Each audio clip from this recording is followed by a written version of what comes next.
Dollar మారకం విలువ దాదాపుగా రూపాయి మారకం విలువ డాలర్తో పోలిస్తే 95 దాకా వెళ్ళిపోయింది. Right. ఇది 100 వరకు వెళ్తుందా? ఎందుకు ఇంత పెద్ద ఎత్తున పెరుగుతూ వెళ్ళిపోతుంది ముందుకి? దీని మీద కేంద్రం ఎటువంటి చర్యలు కూడా తీసుకోవట్లేదు. తింటూ మాట్లాడదాం సార్. చర్యలు తీసుకోవడానికి కేంద్రం దగ్గర అసలు ఇవాళకి ఇవాళ ఏం సాధనాలు ఉన్నాయి? ఎప్పటి నుంచో జరిగేది ఇంకా స్పీడ్గా జరుగుతుంది ఇప్పుడు.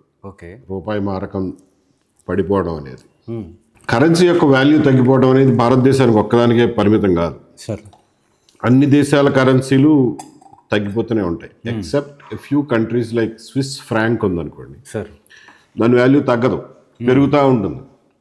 పెరుగుతూ ఉంటే యాక్చువల్గా వాళ్ళు కష్టపడుతున్నారు దాన్ని తగ్గించాలని. ఎందుకంటే ఎక్కువ పెరిగిపోతే కూడా వాళ్ళకి ప్రమాదం. వాళ్ళ ఎగుమతులు తగ్గిపోతాయి సార్, దిగుమతులు ఎక్కువైపోతాయి. ఇప్పుడు మీకు స్విస్ ఫ్రాంక్ వాల్యూ ఎక్కువైపోయింది అనుకోండి సార్, స్విస్ వాచ్ కొనాలంటే మీకు రేట్లు పెరిగిపోతాయి కదా. అవును, మీ రూపాయల్లో. సో అందుకని ఎవరో కొనరు. సో వాళ్ళ ప్రొడక్షన్కి ఇబ్బంది అవుతుందని చెప్పి ఎప్పుడు కూడా మారకం విలువ మరీ పెరగకుండా మరీ తగ్గకుండా చూసుకుంటారు. ఒక ఎగ్జాంపుల్ చెప్తా. ఈ మధ్యనే మొన్న ఈ సోషల్ మీడియాలో ఏదో జోకులు అవి సినిమా చిన్న చిన్న షార్ట్స్ రీల్స్ వస్తాయి కదా పాత సినిమాలు.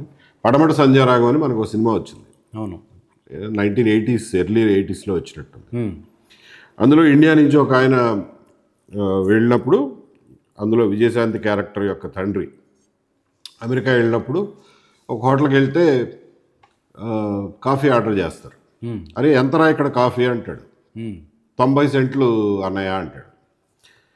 90 సెంట్లు అంటే రూపాయల్లో ఎంతరా అంటే 9 రూపాయలు. ఆ రోజున 9 రూపాయలు పెట్టి కాఫీ తాగాల. ఆ రోజుల్లో మన దగ్గర కాఫీ పావలా 30 పైసలు ఉండేది. సో 9 రూపాయలు పెట్టి కాఫీ తాగాల, ఇట్లయితే ఇల్లు గుల్లైపోతుంది, నాకు వద్దు, నేను తాగను పో అంటాడు. అన్నయ్య ఇట్లా లెక్కేసుకుంటే ఇక్కడ ఏం తినలేవు తాగలేము, నువ్వు దాన్ని పట్టించుకోమాకు అంటాడు. అది ఆ రోజున ఉన్న పరిస్థితి. ఇవాళ అమెరికాలో అదే కాఫీ $6, $5, $7 దాకా ఉంది, వెళ్ళిపోయింది. అంటే అమెరికన్ డాలర్ వాల్యూ కూడా పడిపోయింది. ఆ రోజున 90 సెంట్లకు కొనుక్కున్న కాఫీ ఈ రోజున $6 పెడితే కానీ రావడంలా. ఇన్ఫ్లేషన్ అంటే అమెరికాలో కూడా ఇన్ఫ్లేషన్ వచ్చిందనేది అర్థం. ఇంకొకటి అందులోంచి మనం తీసుకోవాల్సింది ఏంటంటే, ఆ రోజున 90 సెంట్లు అంటే 9 రూపాయలు, అంటే 10 రెట్లు.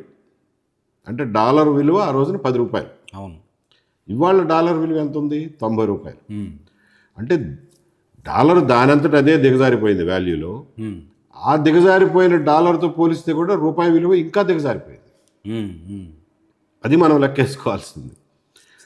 కాబట్టి అమెరికాతో పోల్చినా లేక ఇతర అభివృద్ధి చెందిన దేశాలతో పోల్చినా కానీ మన కరెన్సీ విలువ దారుణంగా పడిపోతుంది.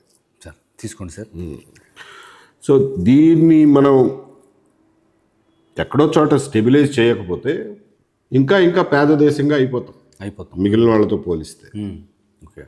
దాన్ని ఎలా చేయాలి అని అంటే, మన ప్రొడక్షన్ పెరగాలి, మనం ఎక్స్పోర్ట్ చేయగలిగిన గూడ్స్ విలువ పెరగాలి, ఎక్స్పోర్ట్ చేయగలిగిన క్వాలిటీలో వస్తు సేవలను మనం తయారు చేయగలగాలి. అప్పుడే మన రూపాయికి స్టెబిలిటీ వస్తుంది. మనం ఏం ప్రొడక్షన్ చేయకుండా, ప్రొడక్షన్ పెరగకుండా, ప్రొడక్టివిటీ పెరగకుండా, ఉత్పాదకత పెరగకుండా చాలా ధనిక దేశం అయిపోవాలి అని అంటే కలలుగంటమే తప్ప అది ఎప్పటికీ జరిగేది.